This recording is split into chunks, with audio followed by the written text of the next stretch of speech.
Welcome to another episode of the STR Sisterhood. I'm your host, Stacey St. John, and I just want to take a quick moment and tell you how grateful I am for you and for inviting me into your day today. I know you have a lot of choices with how you spend your time, and I am honored to be a part of it. Now, in this episode, we are diving into a wonderful conversation with Jen Arel. But before we do, I want to share a quote with you that I recently read. And it says, "I've come to believe that you cannot change any society unless you take responsibility for it, unless you see yourself as belonging to it and responsible for changing it." Those beautiful words were shared by Grace Lee Boggs, and I will share with you, I'm on a mission to bring some light and joy into society, and I want you to be a part of that alongside with me. So whatever you're doing today, make it a concerted effort to spread joy, smile at someone, pay them a compliment, pay it forward in any way that you can. And I think with all of us doing that, the world will be a much better place. Now, again, we are sitting down today with Jen Arel. She is such a wonderful person, and she is such a busy person. She is a mom to a bunch of kiddos, but also is responsible for designing very large properties within her portfolio alongside her husband. And we walk through her entire design process, how she goes about staging these very large homes. And I know you're going to learn a ton. So without further ado, let's dive into my conversation with Jen. So today we are here with Jen Arel, and we're going to have such a great conversation about staging and interior design and how she works her magic furnishing and designing large properties. But Jen, before we dive in, first of all, thank you so much for being with us. Well, thanks for having me. I'm excited. Me too. And I'm especially excited not only to talk about staging and furnishing large properties, but I'm also excited for our listeners to get to know you and everything that you do in your world. So first, let's just start off and have you share a little bit about who you are and how would you describe what you do? My name is Jen Arel, and my husband is Brad, and we have 7 kiddos, from 13 to 4 months old, 5 girls, 2 boys. And we own rental properties, and host large groups at these rental properties. I'm trying to think what else to say. What else do you want to know about me? I'm an open book. There you go. And correct me if I'm wrong. You homeschool your kiddos as well. Is that right? Correct. Yes. Okay. So already I'm holy moly, homeschooling that many kids plus running a business just makes my head explode. So I'm not sure how you balance it all. And I'm excited to talk with you about that. I want to share, obviously, as you know, my team and I scheduled a time to come stay at one of your properties. We hosted our STR Success Accelerator retreat in September at one of your beautiful properties. That is a very large space. And one of the things that I was especially struck by was a balance of functionality and coziness. And I'm just curious, when you are designing for a large space, talk to us a little bit about how you approach that balance, or is that at the forefront of your thought process? Walk us through that a little bit. Yeah, definitely. Well, the brains behind a lot of this, is Brad. He's very good at this just spatial awareness with the design with that for each bedroom and the layout plan. So then I come in and do the design and order the furniture and everything like that. But what helps is having the initial foundation, I feel like, of the building of the property layout being so awesome. And then I get to do the fun stuff. But it definitely is, when I'm doing the properties, I just envision the groups that are there. I do want to make it cozy. I do want to make it functional. The kitchen, I always feel like the kitchen is the most important room because that's where the women are cooking for either their family reunion or birthday party, or if there's a large group that has a caterer come in, that's where the life happens in the building. So having a well-established kitchen is one of my main things to do. But then having the property just run smoothly for spaces where people can get away to. So they're not all in one building. I mean, these properties are, one is 11,000 square feet, another one is 13,000 square feet. So they're large. So when you're all in one spot, it helps to have those little areas where you can just retreat to as well. So making it cozy like that. And then of course the fun part of purchasing things and designing it that way. So yeah, definitely having it functional but cozy is definitely how we would describe the properties. Yeah. Well, if that's how you describe it, you're spot on, because that's exactly what they are. You mentioned that the kitchen is, an important area for you specifically. And again, just for perspective, we're talking about 15, 20 bedroom property. Mm-hmm. Correct. Which sleep a lot of people, right? Okay. Talk to me a little bit about some of your must-haves for furnishing a kitchen for such a large property. I'd have to say definitely finding things that you can easily replace. Knowing that renters will not treat your property like you would treat your own home. So things will be broken. You're going to have to run through them and purchase new things. So things that you can easily replace, since we're 2 hours away from the property. So things that we can, Amazon is amazing. And being able to ship things up there makes it much easier. So with that, just things, trying to think with, like griddles, even waffle irons. There's blenders. We even have some little single head malt machines up there. Pitchers. A lot of people want just the plastic pitchers for when they're outside on the deck having lunch out there. Trying to think what else I would suggest.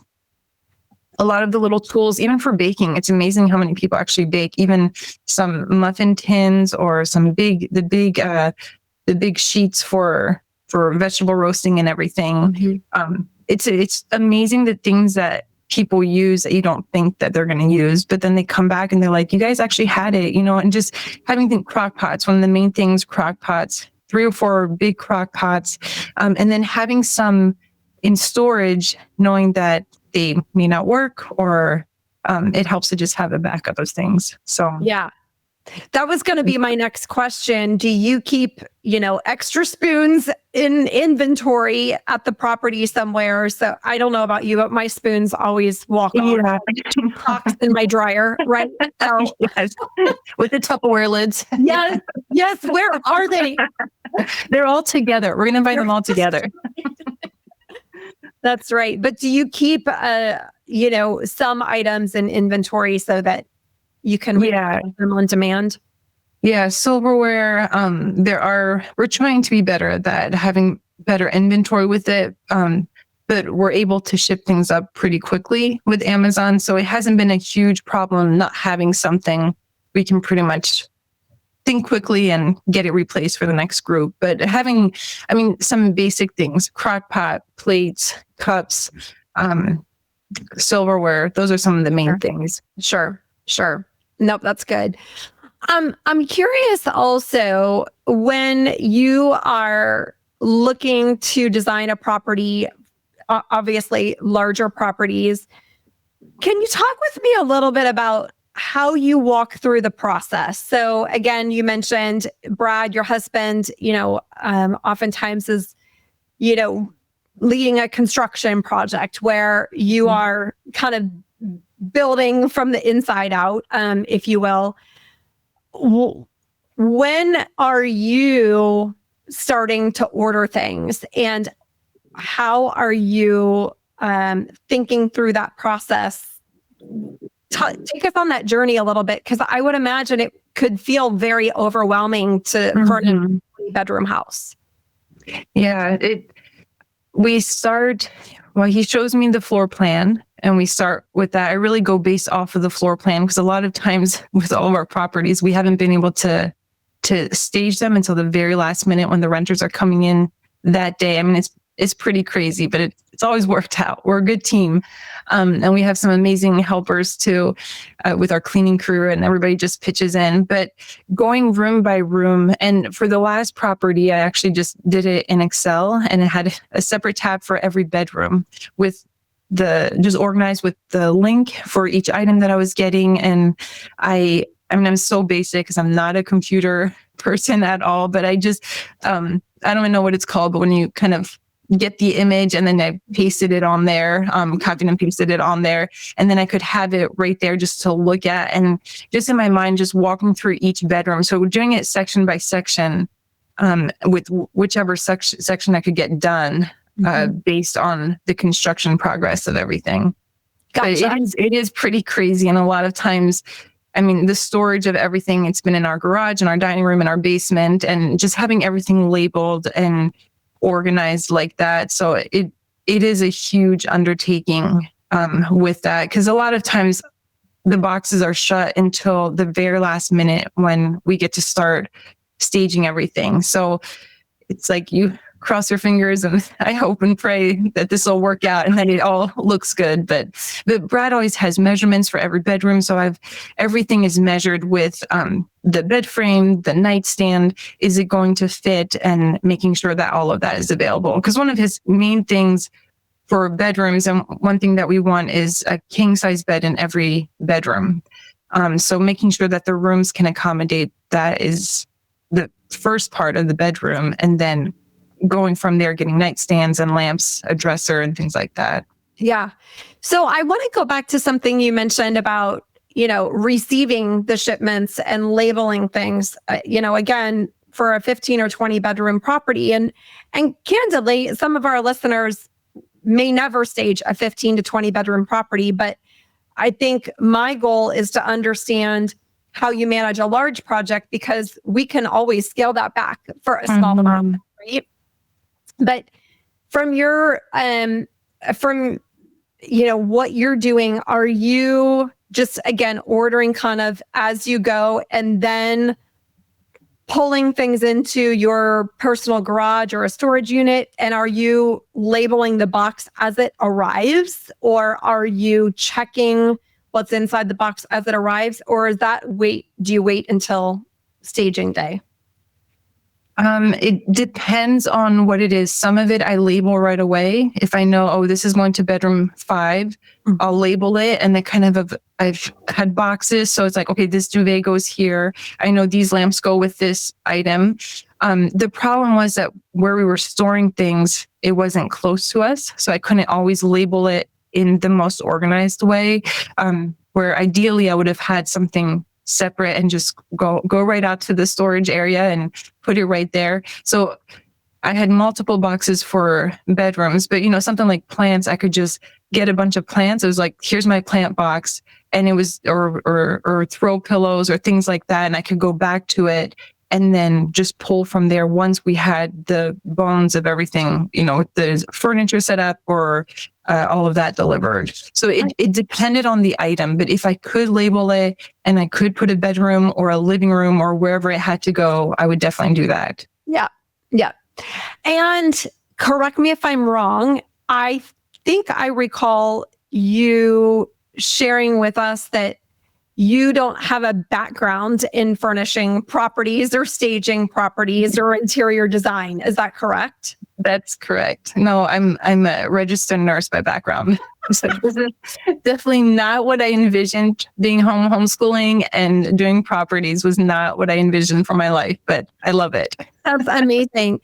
So I'm curious, without, having had formal training, from what you do on a day in and day out basis, how do you know when a design element feels right? Again, we talked about balancing the functionality and the coziness.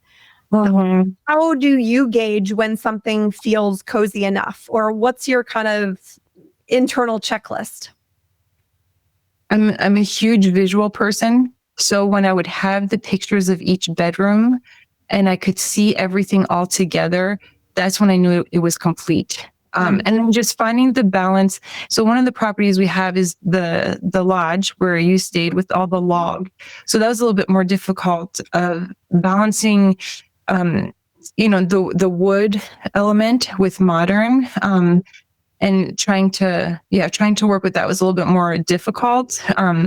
But I always find that the more natural, greens, blues, whites, wood, all of those elements are more calming, and more, that's what people seem to be drawn to. So I find that's the coziest way to go. So I think it was really just when I saw the picture and had everything together, I was like, that's it. That's the image that I want from when they walk into the room.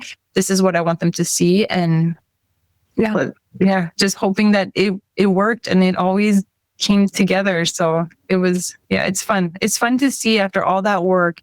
It's really fun to see the end product of it and to hear other people coming in when it's like, that's what I wanted you to feel. When you came in, I wanted you to feel like you had a place where you could just relax. You're here with your family. You can make memories. You have everything you need in the kitchen. You have everything you need in the clubhouse, or, even extra pillows or throw blankets or whatever else it is that you need. You have it on hand. So making people feel comfortable and clean too. I think that's one big thing, is just having things not necessarily match, but go together, having a good flow and having things be clean. That's what people like. Yeah. I'm curious also to understand how you gauge functionality with budget. I could imagine that staging a 15 to 20 bedroom property is no small feat from a budget perspective. But one of the things that I noticed is that while, again, in staying in the property where we were, it was beautifully and tastefully decorated, but I felt very comfortable. I didn't feel like I was in a high-end stuffy place that if I touched something, it was going to break, right? So talk to me a little bit about how you design your budgets, and then what types of things you like to spend money on versus save a little on. Yeah, it's a great question. And for the budget aspect, I really would just ask Brad, like, hey, this is where I'm at with this. Is this okay? He's the money guy. I'm not. So he was the one that could tell me, it was really like, what do we need to get this up and running, and for it, put the expense in now, to make it look like how you want it to look. And then the benefit of doing it that way is just the rentals that come in will pay for all of that. So if you put in the effort financially too, it'll come back to you, and that'll help. So, but I'm trying to think more so along the lines of, I just blanked out. Can you tell me your question? No, it's totally fine. Like balancing what you want to spend money on versus, sure. okay, I want to save a little here, but spend more here. Yeah. So, things to spend money on was, mattresses, good mattresses, the furniture, having it be good quality furniture so it would last longer, and not, IKEA is great and we definitely have IKEA things, but there was some furniture that would fall apart more and that's more noticeable. So having good structure helped. There's so many things. If you plan it too, you can kind of get sales for things. Or, for example, Christmas decor. The year before we had set up the island, our last property, I went out after Christmas and I purchased a lot of things that were 80% off and then stored it for the year. And then the following year we decorated and then took pictures of every room, put it in the bins when we put it away so that when we go back to decorate it, it's very easy and we know where everything goes. So being able to go with the sales and purchasing things like that really helped. But things like duvets and all that, Amazon is a wonderful place and Target has great sales. and going with them. But things that are replaceable, things like plants. We have 7 kids, so it's great having the kids run around the property and kind of see what are they doing? What are they jumping on? Oh, they're jumping on that couch. Okay, that's good to know. What is it going to look like? Or just different aspects like that to see what is going to be the first to break. And my kids are awesome. I don't want to make it sound like they're jumping on everything. They're actually they're a huge help in with the properties. And we've had some really great times going into Home Goods and Target and Walmart and coming out with 4 carts and just trying to, going back to the organization question, we'd go into Walmart and I'd have my older girls, they each have a cart and I would have a cart and then be like, okay, this is the cart for the main kitchen. This is the one for the clubhouse kitchen. This is the one for, there's a little cottage as well that has a little kitchen. So separating things like that as we purchased, and then labeling it with everything and getting the kids involved with that was awesome. It was really fun to do that. So now the joke every time we go into a store, when I say, can you grab a cart? They're like, are you sure you don't want 2 or 3? But yeah, so does that answer your question? Yeah, totally. Totally.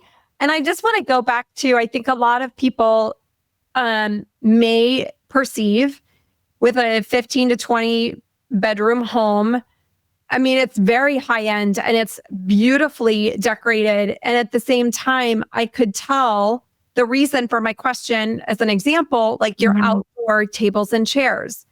They weren't anything extravagant, but they were so useful. They were perfect for the space, but they were very functional. And it didn't make me feel like, okay, either this table's going to fall apart or on the flip side, this is a high-end table that I'm going to break. Right.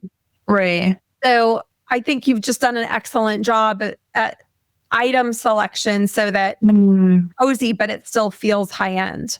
Yeah. Well, and something like that for the tables and the chairs outdoor, knowing that we host, there are weddings that get hosted there as well. And so people will change up the furniture. So that's also something in the back of our minds. Like if people are moving some things around, and we always require them to put it back as they found it. But those tables or those chairs, what's easy to stack, what's easy to store. And those were just from Menards.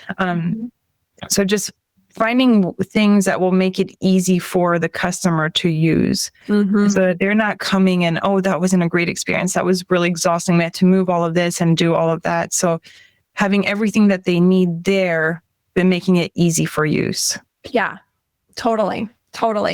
That's so interesting. I'm curious, you mentioned events. When you are staging a property, do you have events like weddings in the back of your mind? And are you purposefully,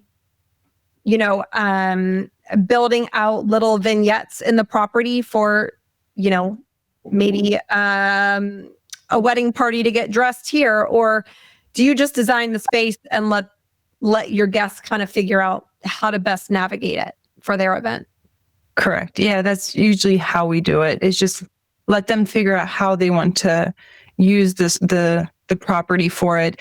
I mean, outdoors, the one property where you're at, we do have a spot where when Brad does the landscape design outside too, he does think about where would a wedding want to set up so that he can guide them like, hey, this is the best spot, but we don't have things yet like an archway. I mean, that would be definitely in the future a goal of having different things like that. But there are some things that we don't allow, party tents there, and just, an extra event fee, and also just a damage deposit that we require for that. Just trying to be respectful of noise control as well for the neighbors in the area as well too. Yeah.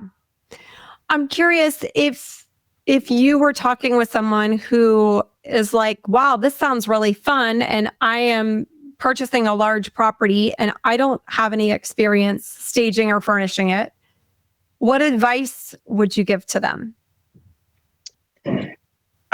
Start small and scale from there, because it can get very overwhelming, especially when it's not a full-time job that I can as a single woman, or just, just Brad and I just going and doing all of this, we still have life to manage, and, church events, sports, homeschooling, field trips, and all kinds of other things to play in there. So show yourself grace when you can't always maybe find that exact piece that you want to find, but in the end, it'll come together. Like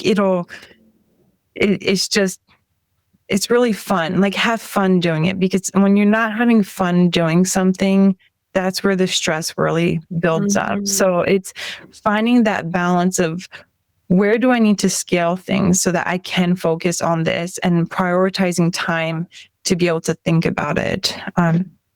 That would be my main advice, is just time management. And what do you need to do if it is getting too stressful? What do you need to stop so you can actually focus on this, so that you can feel like you're accomplishing what you need to do?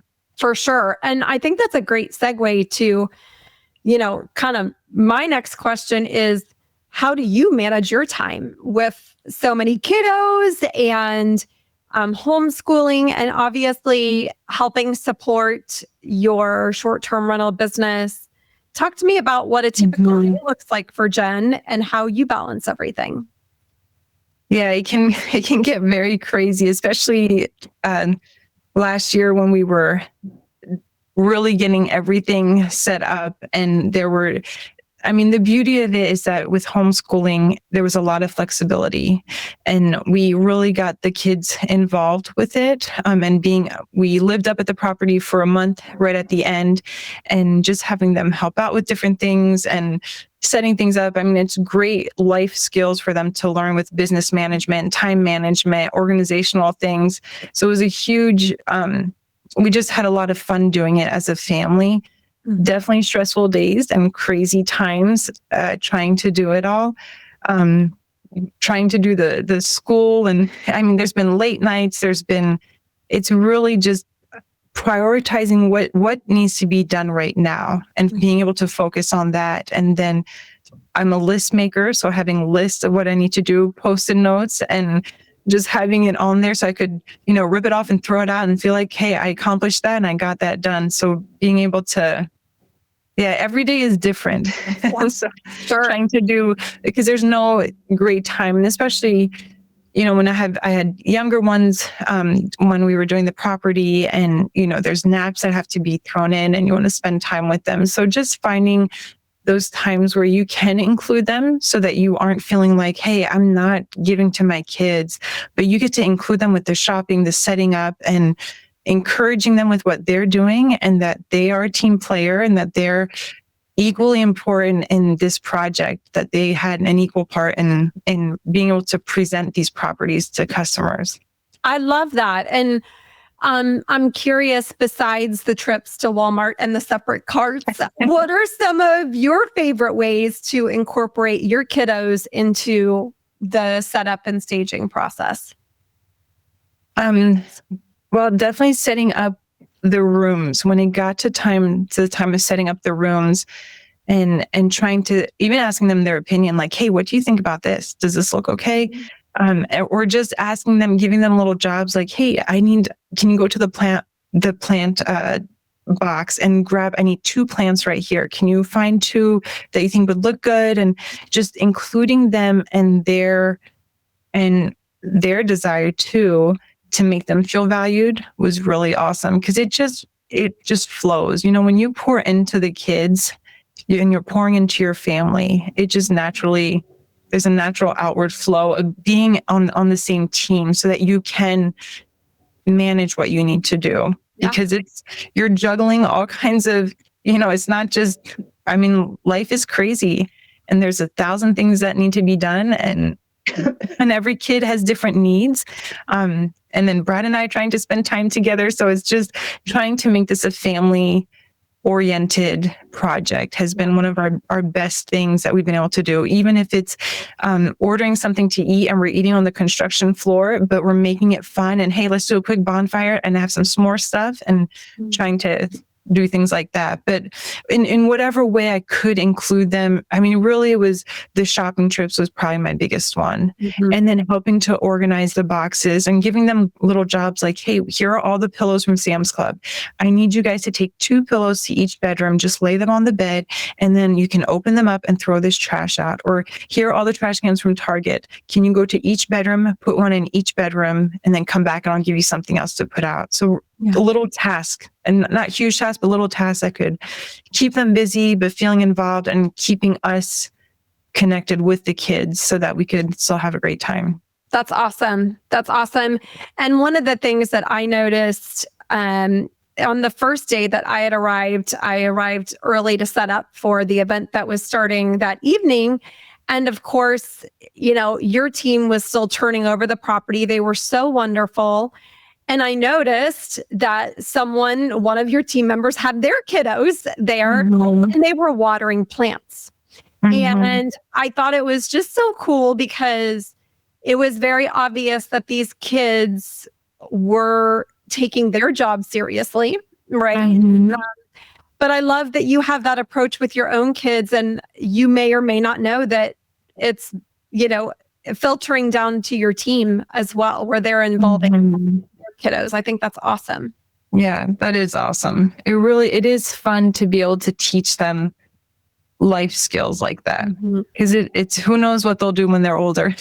Yes, it's so true. And I think also, having your kids see your work ethic and how passionate you are for having the best product, that is teaching them life skills that they don't even know they're learning, right? They're just recognizing mom and dad's commitment to excellence, and they will model after that, Yeah. Well, and I always feel like kids crave responsibility. So they will look for it. So when you can acknowledge that in a child and be able to give that to them, you definitely see the benefit of being able to do that. So, and with the cleaners, just we love our cleaners. They're amazing. And we just love getting to know them. I think if I had to say something else about properties, one of my favorite things is getting to know our cleaners and knowing who they are, because these are the people that are they're your eyes for your property. They're so key to what we do and maintaining the property. So having an intentional relationship with them and really caring about them. We're very people oriented. We love getting to know our workers, our cleaners, and just acknowledging how hard they're working is a huge thing to do and to remember to do, because they're very important to everything that we do there. Absolutely. Absolutely. I'm curious, when you say getting to know your cleaners, I love that you do that. Do you have a certain way that you like to get to know your cleaners, or is it just through casual conversation?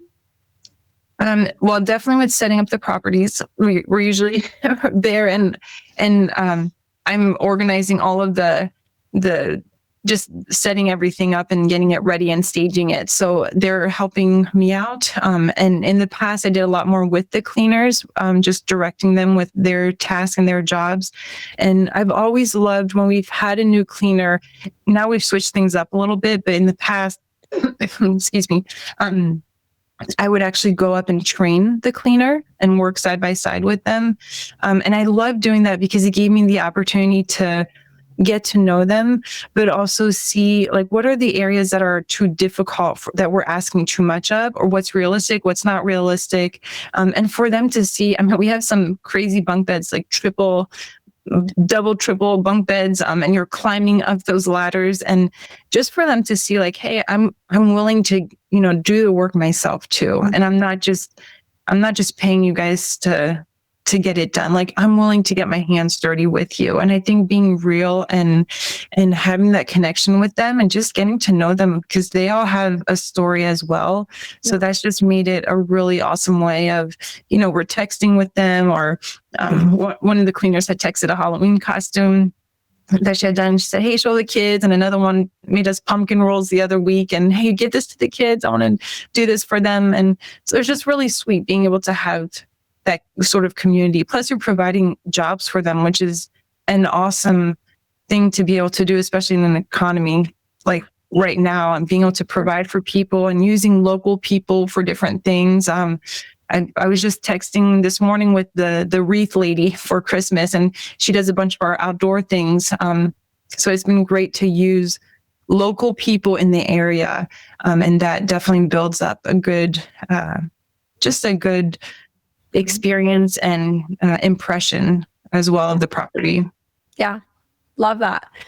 I'm curious, how do you deal with stress? So I can imagine with 7 kiddos and a very busy business and lots of responsibility that you have dealt with a stressful moment or two in your life. Talk to us a little bit about how you personally deal with that. Well, different ways. I feel like sometimes it depends on the stress.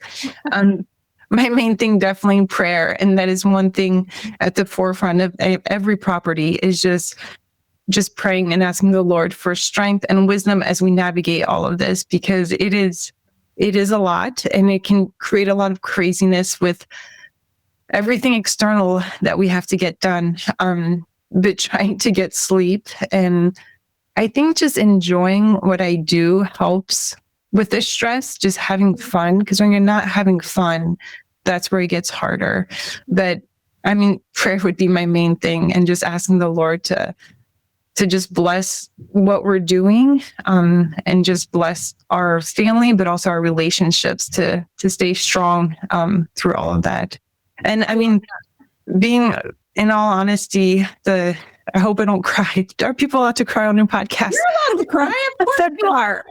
But keeping it real with stress. Our last property that we were doing, unfortunately, we were having another miscarriage, and so that was a whole another layer of stress, and having to, there's a job to be done, but having to manage with Brad and I, just emotionally, the grief of everything and the kids and all of that. So that was a huge thing, but I truly know the Lord has his hand in everything, allows everything to happen for a reason.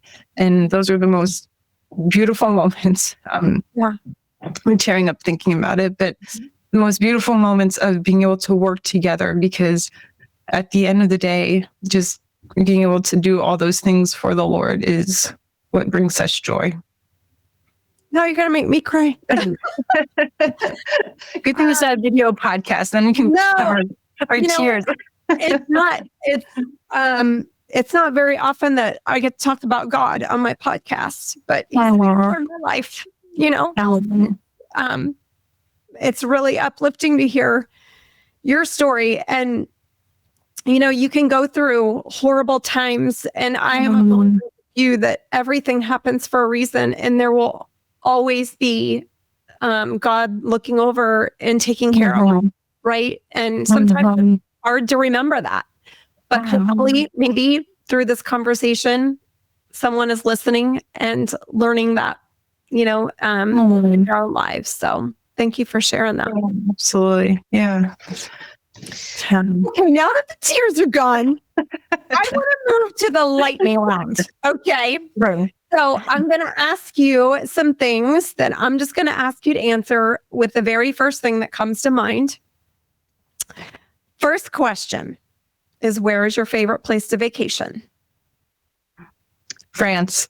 I grew up in France. My parents are missionaries in France, and I was born and raised there. So when we get to go back there, it's truly special.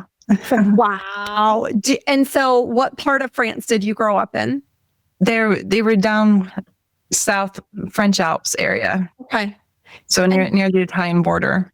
And do you have a favorite French food that you love to eat when you go back?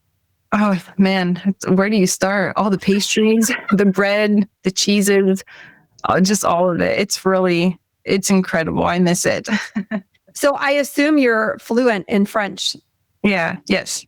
I was going to say, and you have a very American accent. That's amazing. Yeah. Both my parents are American, so we went to French school, but learned English from them. Yeah. Okay. Next question is, what's one place you've never been that you want to visit? I would love to go to Israel someday Mm, when it would be safe. when it would be safe, yes. But I think that would be incredible to walk where Jesus walked and to see that. That would be really special. Amazing. Amazing.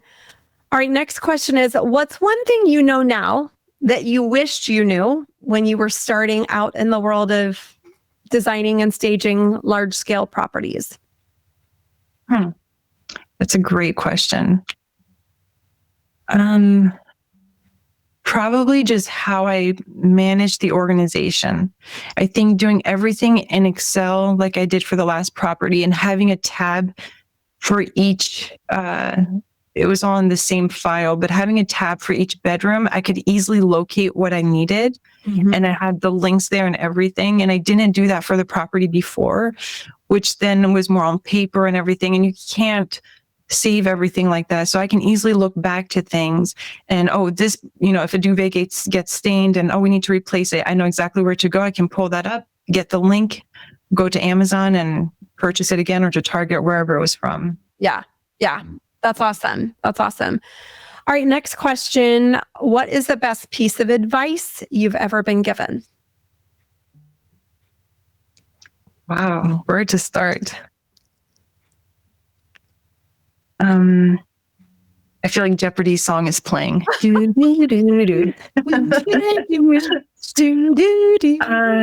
Best piece of advice: to have fun with your kids. And that was always huge because our kids we're their parents and they're our kids, but they're our friends too. And that makes it so special to just foster that relationship with them and then translate that to incorporating them in our business world is really special. And, days where Brad would have to be up at the property for construction, he would take 2 or 3 of them up with him and they'd have a fun bonding time. So really being intentional with those times, but having fun with our kids is huge. I love that. All right. And last question. What's one thing and or person that you're grateful for today? Brad. No, I'll cry again. How many times am I allowed to cry on this podcast? I'm going to be cut off soon. Making people cry too much. But definitely Brad. He's an amazing husband. And he has such an amazing vision with these properties. And he's just so smart with the business and how he does everything. I mean, this would not be possible to do without what he does. And I know a lot of people see the design aspect of what I do, but the foundation of everything that is done to get to that point is him. And without that, I wouldn't have anything to do well. So he makes it easy and fun to do. So yeah. My husband. Well, Brad, we hope that you'll listen to this episode and soak in your shout out, my friend. Jen, it has been such a pleasure talking with you, and thank you for sharing you and your story, and kudos for all your amazing work. Well, thank you so much. It was my pleasure, really. Love being able to share this and share what we do and how we do it. Now, before you go, I want to give a quick shout out to some of the amazing women inside the Female Short-Term Rental Investors Facebook group. This is a super fun one. So a few days back, Kelly Bradbury posted, just for fun, what's the most ridiculous reason you haven't gotten a 5-star guest review? I just got one because the gravel drive is hard to walk in high heels after work. She said, it's been a tough week and that has me questioning why I'm doing all of this. Here's a picture of our newest rental to remind me why. Kelly, I think that's so important to keep your why at the forefront because let's face it, there are tough days. And I love what you posted. There were some other really fun comments. As of today's date, 137 women have chimed in. Melinda Daniel says, she didn't get a 5-star review because the footstep marks in the snow in their yard were frightening. Danielle Tate says, guests were shocked that pollen collected on their car during a spring cabin stay in the Shenandoah Mountains. That's so fun. That is so fun. There's another one that says, it's actually from Brooke Morton. And she says, I got a bad review because the guests saw a raccoon outside. So fun. Ladies, if you need a good smile or a good chuckle, go ahead, pop into the Female Short-Term Rental Investors Facebook group and look for Kelly's post. And with that, I hope you have an amazing week ahead of you. Again, plan some goodness, be proactive about spreading joy, and thank you for allowing me to be a part of your day. With that, have a great week ahead.